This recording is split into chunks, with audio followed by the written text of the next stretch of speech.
I've been obsessed with UFOs since I was about 12, basically right after I saw Star Wars for the first time. My parents thought it was just some phase when I told them I was going to become an astronaut and meet aliens someday, but the more I read, the more hooked I became.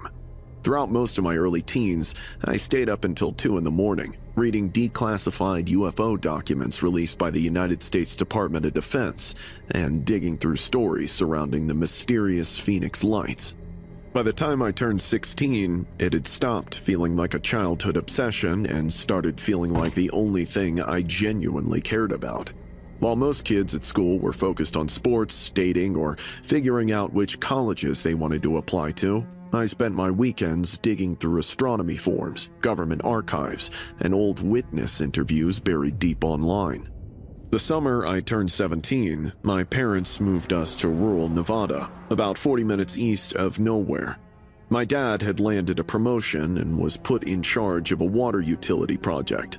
The nearest town was tiny, with one gas station and a diner that closed at 7 every night. It was a rough transition for a kid whose only close friends still lived back in Reno. The only thing that kept me from losing my mind was the sky. Without all the city light pollution, the stars looked unreal. The moon felt so huge and bright that it almost seemed close enough to touch. I spent night after night sitting on the back porch with my dad's binoculars, but for the longest time, I never saw anything I couldn't explain. Until I did. It was a humid Wednesday night in late July. My parents were dead asleep, but I was still awake, scrolling through a thread about the Phoenix Lights while half watching a breakdown video. The guy in the video was explaining how witnesses described the craft as completely silent, and I remember thinking about how that detail never got enough attention. An object that massive moving that fast without making any sound was honestly the strangest part of the whole incident. Then, suddenly, a blinding white light flooded through my curtains. At first, I figured it was just headlights from a passing car. Usually, the light would sweep across the wall and disappear a second later. But this light stayed perfectly still. It poured through the curtains and filled my entire room. I crawled out of bed and carefully peeked outside. Across the road, 3 silhouettes stood motionless in the field. They were tall, dark, and unnaturally still. Hovering about 30 feet behind them was a glowing oval-shaped object suspended in the air. The light coming off it was so intense that the air around it shimmered like heat waves rising off asphalt. My hands started shaking. I looked around to see if anyone else outside witnessed this, but there was nobody. The silence was so complete, it felt unnatural. Then, all 3 figures slowly turned toward my window. The second they looked at me, I felt a strange buzzing sensation in the back of my skull.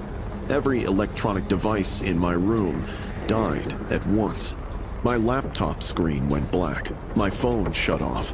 Hell, even the digital clock beside my bed froze on the exact same time.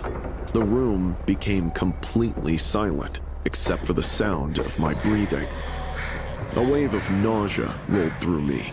Breathing suddenly felt difficult. The room started spinning.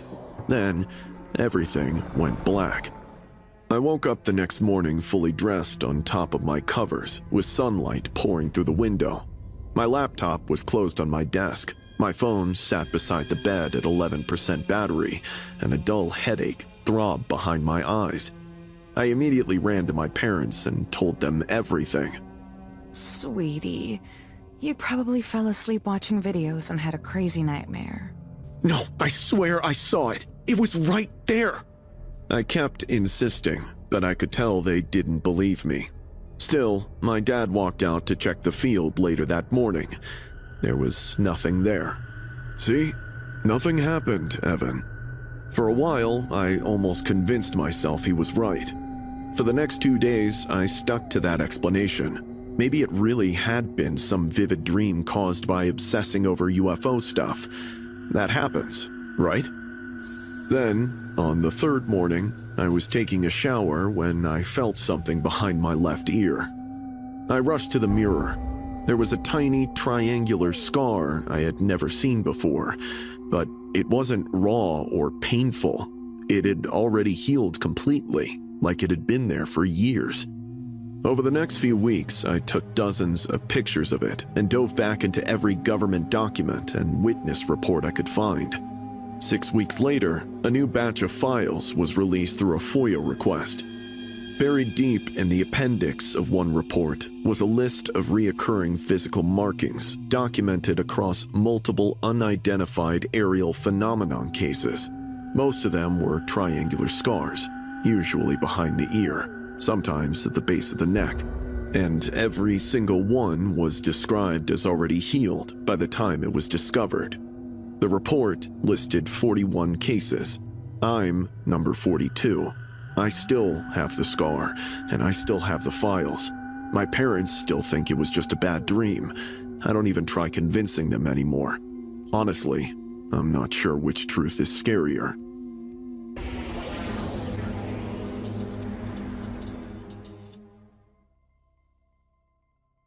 I've been a financial auditor at Mercer & Klein Consulting, right on Michigan Avenue in downtown Chicago, for a little over 3 years now. I started right after earning my MBA from DePaul, and I'd only recently landed a promotion during the last review cycle. But with more money came a ridiculous increase in responsibility. Whenever quarterly close rolled around, I was drowning in spreadsheets and compliance reports, long after everyone else had gone home. Sometimes I'd still see the cleaning crew, but past midnight, I was lucky if 2 or 3 other people remained in the entire building. It was a Monday night, and I was the only person left on the floor. My phone read 1:30 a.m. I'd been there since 7 that morning, surviving almost entirely on caffeine. I only had about 40 minutes of work left, so I saved my files, grabbed my laptop bag, turned off my desk lamp, and headed for the elevators. The building has 32 floors above ground and 2 basement parking levels. I pressed the L button for the lobby, but the second the door shut, the lights overhead started flickering. I was about to hit the help button when the elevator suddenly lurched downward. For the first 40 seconds, the floor counter ticked down normally. I waited for it to reach L, but instead, it slowed far too early and stopped on a symbol I'd never seen before. It looked vaguely like a number, but not from any language I recognized. Before I could even think about pressing the help button again, the elevator stopped. The doors slid open. I stepped out into a hallway so massive it couldn't possibly have fit inside the building above me. The ceiling had to be at least 60 feet high, lined with dim blue lights that pulsed slowly overhead. The walls looked organic, almost like living tissue, subtly expanding and contracting as if they were breathing. The air smelled like copper mixed with some strange chemical sweetness that immediately made me nauseous. Far down the corridor, behind a thick translucent panel, I could see dark shapes floating in liquid, while enormous mechanical structures rotated silently around them. I was still trying to process what I was looking at when I heard footsteps echo from somewhere to my right. I turned and saw several figures emerging from the shadows. They were tall and impossibly thin, with pale gray skin stretched tightly over elongated limbs. Their heads tilted at angles that didn't look physically possible, and they moved in perfect synchronization. I blinked. Suddenly, one of them broke from the group and sprinted directly towards me. As it passed beneath the overhead lights, each one exploded beneath it in rapid succession. Pop, pop, pop. My heart nearly stopped. I screamed, turned around, and bolted back toward the elevator. But the hallway had changed. A doorway that had been on my left moments earlier was gone now, replaced by a smooth, seamless wall. The floor beneath my shoes felt softer now, almost spongy, with a strange give beneath each step. Then I heard the screaming.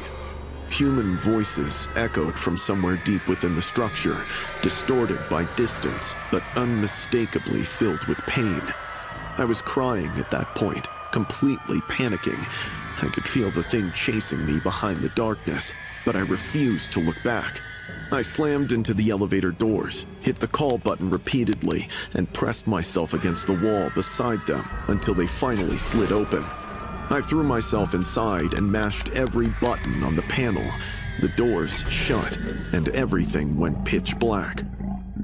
I woke up to a security guard crouched beside me, with absolutely no memory of what happened after the doors closed. Apparently, hours had passed before they found me unconscious on the elevator floor in the lobby.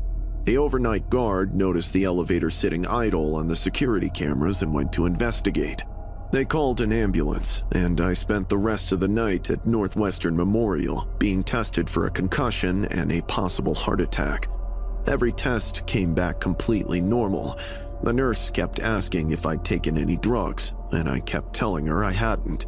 Eventually, she wrote exhaustion and syncope on my discharge papers, which felt like the medical equivalent of saying, "I have no idea what happened to you."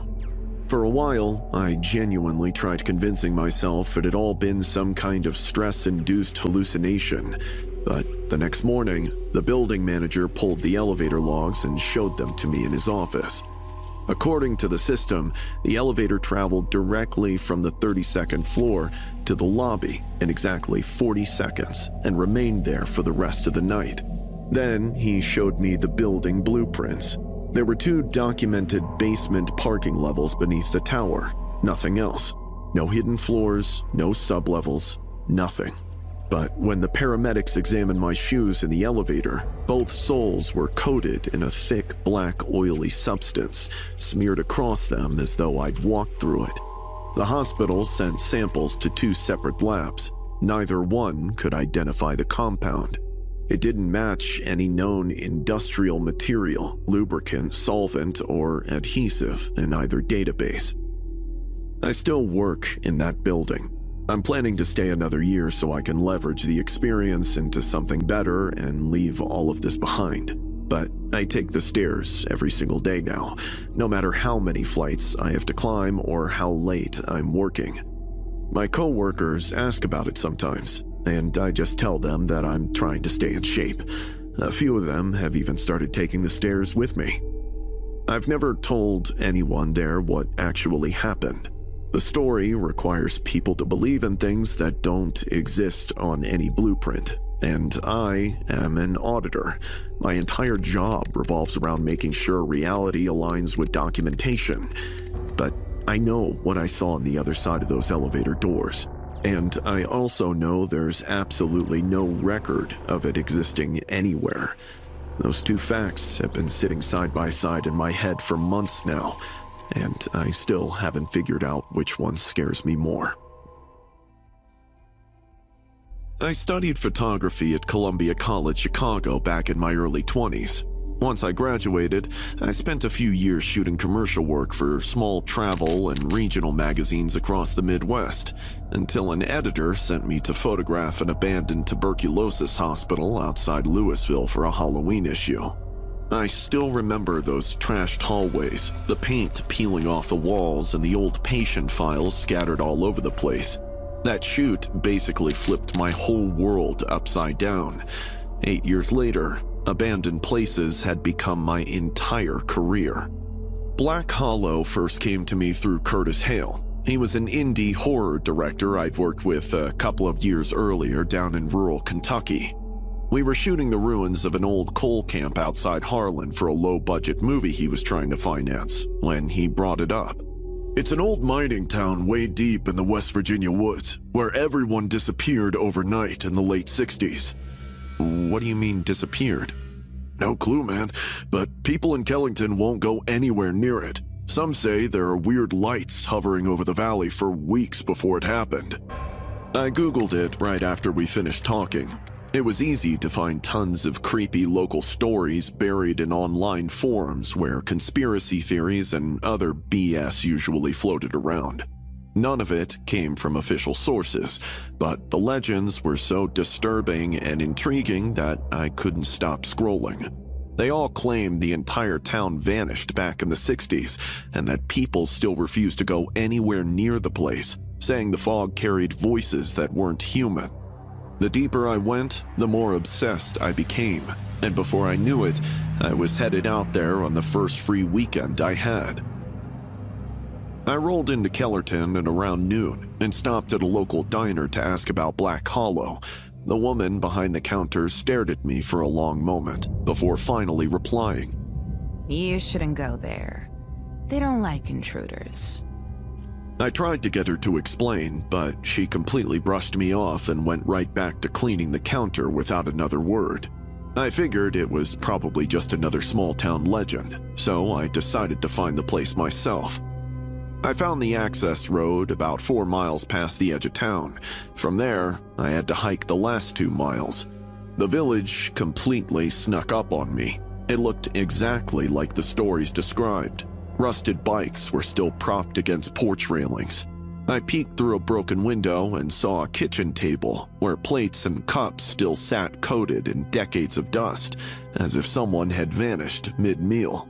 There were even children's shoes sunk into the mud beside a doorway and a faded red sign above the general store that read Hollow Provisions. I spent about 2 hours shooting while there was still decent light. The church in the middle of town was definitely the highlight. It had tall, narrow windows, and the pews were still lined up perfectly. There was even a hymn board on the wall with the numbers still hanging from it. I set up for a long exposure inside and kept shooting. But the second the sun disappeared behind the trees, a thick fog started rolling through town, weaving between the buildings. The temperature suddenly dropped several degrees, and the wind carried this strange buzzing hum. I only wanted a couple more dusk shots, so I kept going. I was framing a shot through the church doorway when I noticed a figure standing in the mist between 2 buildings across the street. It was tall, with arms that looked far too long. I tried convincing myself it was just a telephone pole or maybe a tree branch. I looked down for a split second to double-check my camera settings, but when I looked back up, it had moved closer. My throat went bone dry, and my heart started hammering. I zoomed in slightly and realized there were actually 3 of them. They moved slightly, without even disturbing the fog around them. I snapped a photo out of pure instinct, and when the flash hit their faces, the light bounced back like it had struck glass.